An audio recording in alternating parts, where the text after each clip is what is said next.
구두쇠 아버지가 며느리들에게 남긴 유산. 오늘 들려드릴 이야기는 한 구두쇠 노인과 새 며느리에 대한 이야기입니다. 이 이야기를 듣고 나면 여러분은 아마도 가족의 의미에 대해 다시 한번 생각하게 되실 겁니다. 휴지 한 장 준비하시고 편안하게 들어주시기 바랍니다. 구독과 좋아요는 좋은 이야기를 나누는데 큰 힘이 됩니다. 서울 외곽의 작은 동네, 오래된 2층 주택에 박노인이 살고 있었습니다. 올해 75, 주름진 얼굴과 허리가 굽은 그는 동네에서 유명한 구두쇠였습니다. 박노인?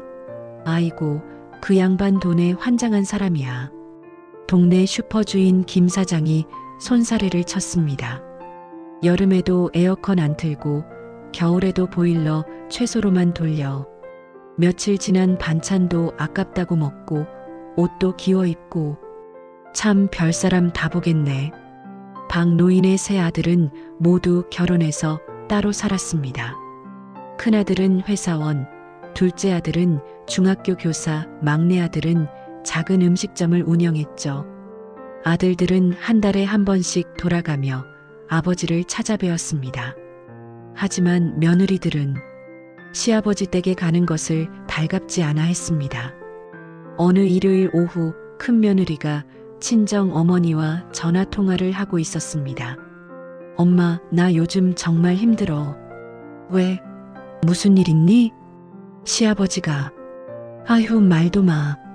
명절 때 애들 세뱃돈도 안 주시고 생일인데도 외식은커녕 집에서 밥해 먹자고 하시고 나도 시집 온 지 20년이 넘었는데 용돈 한 번 제대로 받아본 적이 없어. 그래도 참아라. 시아버지시잖아. 알아요. 근데 가끔은 정말. 큰 며느리는 말끝을 흐렸습니다. 친정 어머니께 더 이상 걱정 끼치고 싶지 않았으니까요. 둘째 며느리도 마찬가지였습니다. 친구들과 점심을 먹다가 시댁 이야기가 나오면 슬그머니 화제를 돌렸죠. 예, 너희 시아버지 뭐 하시는 분이야? 아, 그냥 평범하셔.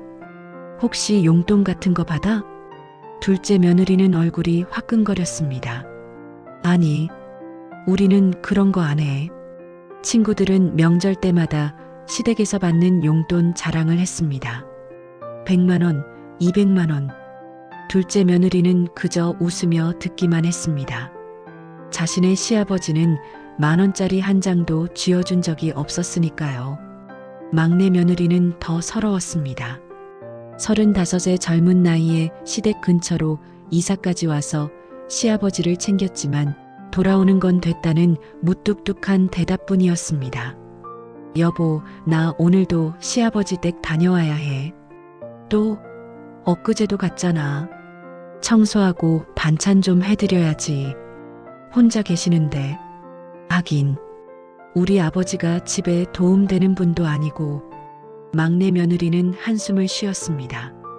친구들은 해외여행을 다니고 SNS에 예쁜 옷과 맛집, 사진을 올릴 때 자신은 시아버지 댁 청소를 하고 있었으니까요. 이부 가족들의 불만 사분. 시간이 흐를수록 며느리들의 불만은 쌓여갔습니다. 어느 추석날 새 며느리는 시아버지 댁 부엌에서 함께 차례상을 준비하고 있었습니다. 언니, 이번 추석 용돈은 기대도 안 해요. 막내 며느리는 한숨을 쉬며 말했습니다. 큰 며느리는 고개를 끄덕였습니다. 나도 이제 기대 안 해. 20번째 추석인데 뭐. 그래도 손주들한테는 줘야 하는 거 아니에요? 둘째 며느리는 속상한 듯 말했습니다. 우리 애들이 저라면 아버님은 잘 컸다고만 하시고 끝이잖아요. 다른 집 애들은 세뱃돈 몇십만 원씩 받는데. 쉿, 목소리 낮춰. 들리겠어. 첫째 며느리가 말렸지만 사실 그녀도 같은 마음이었습니다. 거실에서는 새 아들이 아버지 옆에 앉아 있었습니다. 박노인은 낡은 소파에 앉아 텔레비전을 보고 있었죠. 아버지, 건강은 어떠세요? 큰아들이 물었습니다. 그냥 그래. 요즘 날씨가 추워지는데 보일러 좀 높이세요. 감기 걸리시면 안 돼요. 괜찮아. 이것도 따뜻해. 하지만 방 안온도계는 18도를 가리키고 있었습니다. 방 노인은 두꺼운 패딩 조끼를 입고 있었죠. 둘째 아들이 조심스럽게 말했습니다. 아버지, 혹시 돈이 부족하시면 말씀하세요. 저희가 생활비를. 필요 없어. 나 쓸 돈 있어. 하지만 아버지, 됐다고 했잖아. 방 노인의 목소리가 높아졌습니다. 아들들은 더 이상 말하지 못했죠. 그날 밤 큰아들 집. 여보, 아버님이 왜 저러시는 걸까? 큰 며느리가 남편에게 물었습니다. 글쎄, 원래 저러셨어. 어렸을 때부터. 그래도 손주들한테는 좀. 나도 어렸을 때 용돈 받아본 적 없어. 생일 선물도 제대로 받아본 적 없고. 큰아들은 쓴웃음을 지었습니다. 그때는 가난해서 그런가 했는데 지금도 똑같으시네. 큰 며느리는 한숨을 쉬었습니다. 20년을 참았지만 이제는 정말 지치는 것 같았습니다. 2024년 겨울, 어느 추운 새벽, 방 노인은 화장실에 가다가 갑자기 쓰러졌습니다. 다행히 막내 며느리가 아침 일찍 들렀다가 발견했죠. 아버님, 아버님. 119에 신고하고 급히 새 아들에게 연락했습니다. 병원 응급실에는 온 가족이 모였습니다. 의사가 나왔습니다. 뇌졸중입니다. 많이 위중하십니다. 가족분들 마음의 준비를 하셔야 할 것 같습니다. 며느리들은 복잡한 심정이었습니다. 미워하지도 않았지만 그렇다고 깊은 정이 있는 것도 아니었으니까요. 중환자실암. 방 노인이 잠시 의식을 회복했습니다. 간호사가 나와 말했습니다. 환자분이 며느리들을 찾으십니다. 저희요? 새 며느리는 놀랐습니다. 아들도 아니고 며느리를요? 중환자실에 들어가자 산소호흡기를 낀 박 노인이 힘겹게 손짓했습니다. 가까이 오너라. 새 며느리는 침대 곁으로 다가갔습니다. 아버님, 박 노인의 눈에서 눈물이 흘렀습니다. 미안하다. 너희들에게 정말 미안했어. 큰 며느리가 놀라서 물었습니다. 아버님, 무슨 말씀을. 너희 힘든 거 다 알았어. 용돈 한번 제대로 못 줘서. 박 노인은 숨을 헐떡였습니다. 집에 가서 내 방 책상 서랍 열어봐라. 예, 너희 이름 적힌 봉투 있을 거야. 꼭 가져가라. 아버님, 그리고 고맙다. 정말 고마웠어. 좋은 며느리들 만나서. 박 노인의 손에서 힘이 빠졌습니다. B-, B-, B-. 심장 박동 소리가 길게 울렸습니다. 환자분. 의료진이 달려왔습니다. 박철수 노인. 2024년 12월 15일 향년 75세로 세상을 떠났습니다. 장례식이 끝난 다음 날, 새 며느리는 시아버지의 말씀이 계속 귓가에 맴돌았습니다. 함께 시아버지 댁으로 갔습니다. 낡은 2층 집. 박 노인이 쓰던 방은 여전히 간소했습니다. 오래된 옷장, 작은 책상, 낡은 이불. 큰 며느리가 떨리는 손으로 책상 서랍을 열었습니다. 서랍 안에는 3개의 봉투가 가지런히 놓여 있었습니다. 큰 며느리 쑥, 둘째 며느리, 막내 며느리. 또박또박 쓰인 글씨. 박 노인의 필체였습니다. 정말 있네요. 막내 며느리가 떨리는 목소리로 말했습니다. 큰 며느리는 자신의 이름이 적힌 봉투를 집어들었습니다. 봉투가 꽤 두툼했죠. 천천히 뜯었습니다. 안에는 통장 한 권과 편지 한 장이 들어 있었습니다. 통장을 펼치는 순간, 어머, 입이 떡 벌어졌습니다.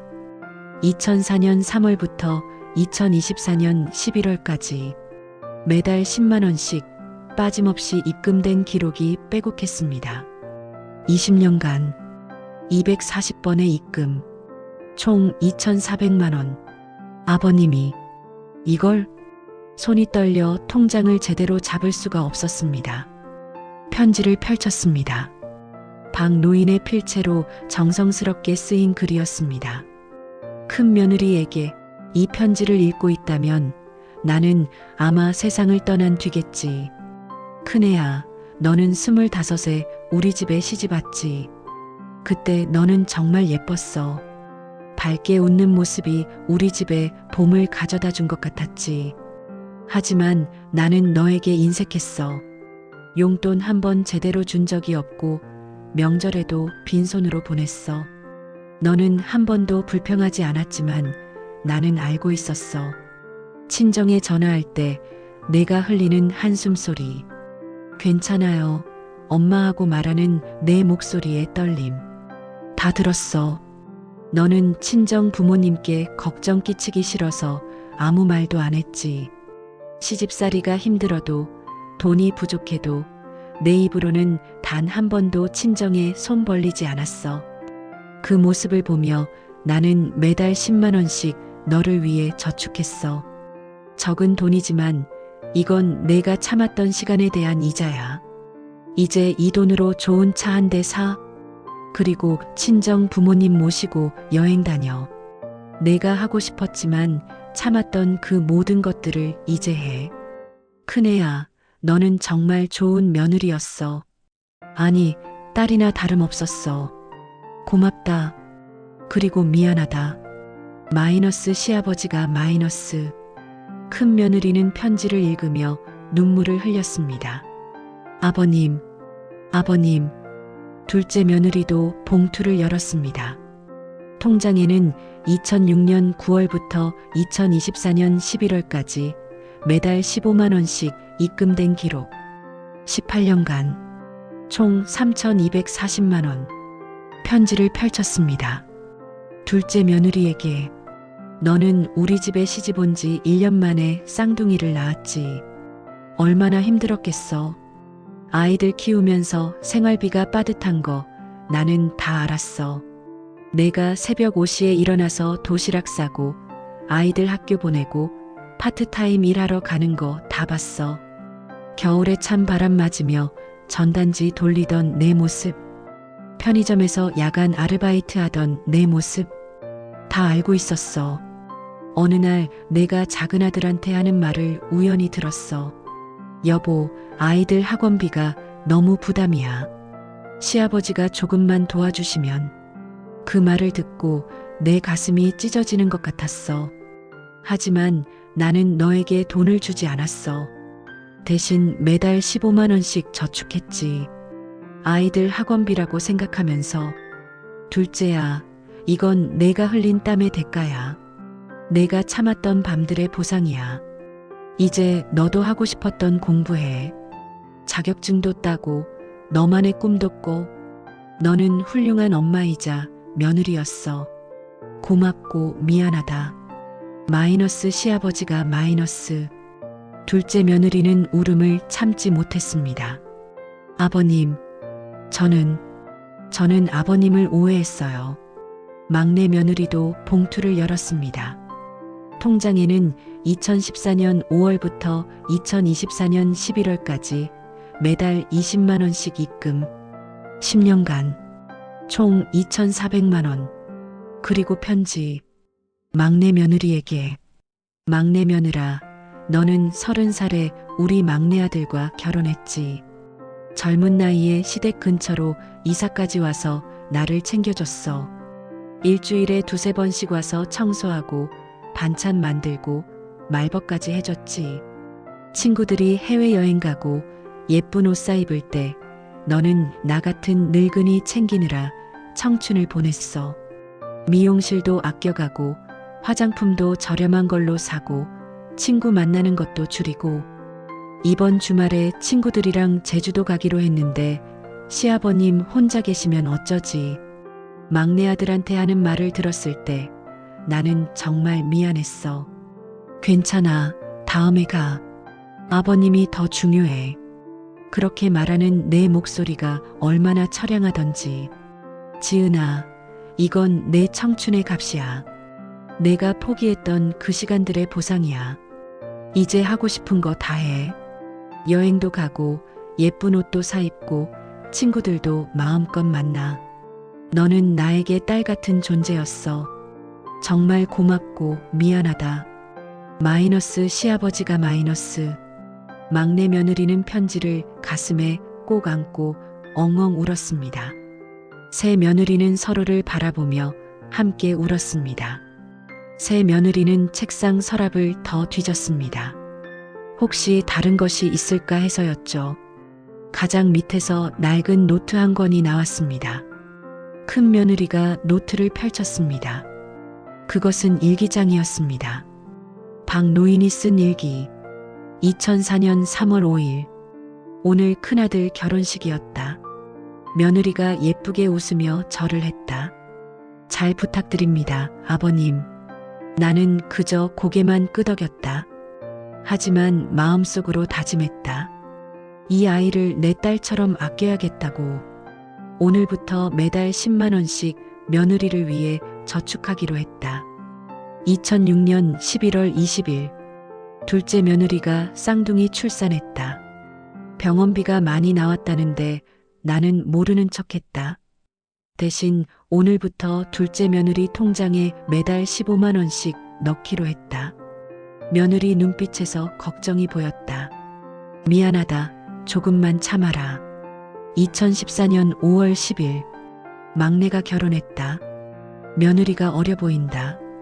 30살이라는데 내 눈에는 20처럼 보인다. 이 어린아이가 나 같은 늙은이를 모셔야 한다니. 미안하다. 하지만 너에게도 꼭 보답하겠다. 오늘부터 매달 20만 원씩 저축 시작. 2024년 11월 30일. 요즘 몸이 많이 안 좋다. 의사는 언제 쓰러질지 모른다고 했다. 며느리들에게 미리 말할까? 아니다. 아직은 때가 아니다. 통장과 편지는 책상 서랍에 잘 넣어뒀다. 혹시 모를 때를 대비해서. 며느리들아, 너희는 나에게 딸이었다. 진짜 딸. 고맙고 미안하고 사랑한다.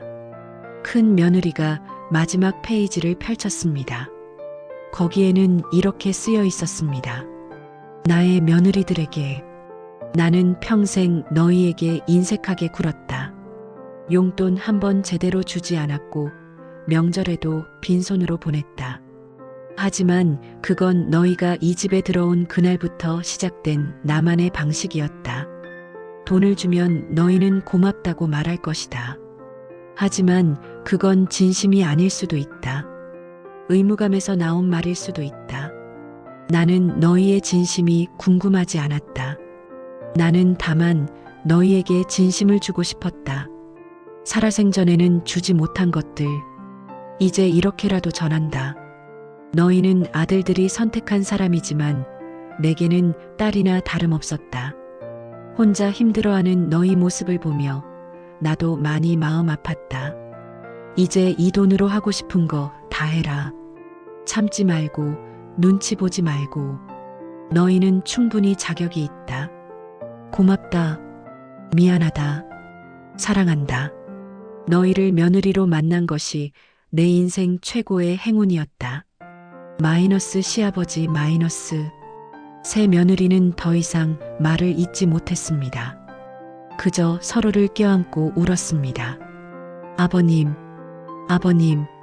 그로부터 1년 후, 큰 며느리는 시아버지가 남긴 돈으로 작은 승용차를 샀습니다. 그리고 매주 주말마다 친정 부모님을 모시고 드라이브를 다녔죠. 엄마, 아빠, 오늘은 어디 가고 싶으세요? 우리 딸이 이런 차까지 사다니. 시아버님이 정말 대단한 분이셨구나. 네, 정말 대단하신 분이셨어요. 둘째 며느리는 사회복지사 자격증 공부를 시작했습니다. 늘 하고 싶었지만 돈과 시간이 없어 포기했던 꿈이었죠. 엄마 공부하느라 힘들지 않아? 아니야. 이게 내가 정말 하고 싶었던 거야. 시아버님 덕분에 꿈을 찾았어. 막내 며느리는 친구들과 함께 일본 여행을 다녀왔습니다. 그리고 그동안 사지 못했던 옷과 화장품도 샀죠. 너 요즘 너무 예뻐졌다. 그치? 나도 이제 내 인생 좀 살기로 했어. 시아버님이 그러라고 하셨거든. 새 며느리는 매달 한 번씩 시아버지 산소를 찾았습니다. 함께 꽃을 놓고 절을 하고 이야기를 나눴죠. 아버님, 저희 잘 지내고 있어요. 아버님이 남겨주신 것들 소중하게 잘 쓰고 있어요. 정말 감사해요, 아버님. 박노인의 묘비에는 이렇게 새겨져 있었습니다. 세 딸을 사랑한 아버지. 아들들이 아니라 딸들이라고 쓰인 것은 며느리들의 요청이었습니다. 바람이 불어왔습니다. 마치 박노인이 잘했다, 잘했어 하고 말하는 것 같았습니다. 여러분, 이 이야기를 들으시면서 무엇을 느끼셨나요? 진짜 유산은 돈이 아니었습니다.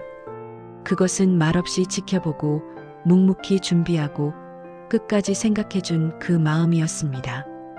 여러분 곁에도 이렇게 말없이 사랑을 주는 분이 계실 겁니다. 부모님, 가족, 친구, 누구든 그 사랑을 너무 늦게 알아채지 마세요. 오늘 이 영상을 보신 후 사랑하는 분들에게 연락 한 통 해보시는 건 어떨까요? 사랑해요, 고마워요, 미안해요. 그 한마디가 누군가에게는 큰 위로가 될 수 있습니다. 이 영상이 여러분께 작은 위로와 감동이 되었기를 바랍니다. 시청해주셔서 감사합니다. 구독과 좋아요, 알림 설정도 부탁드립니다.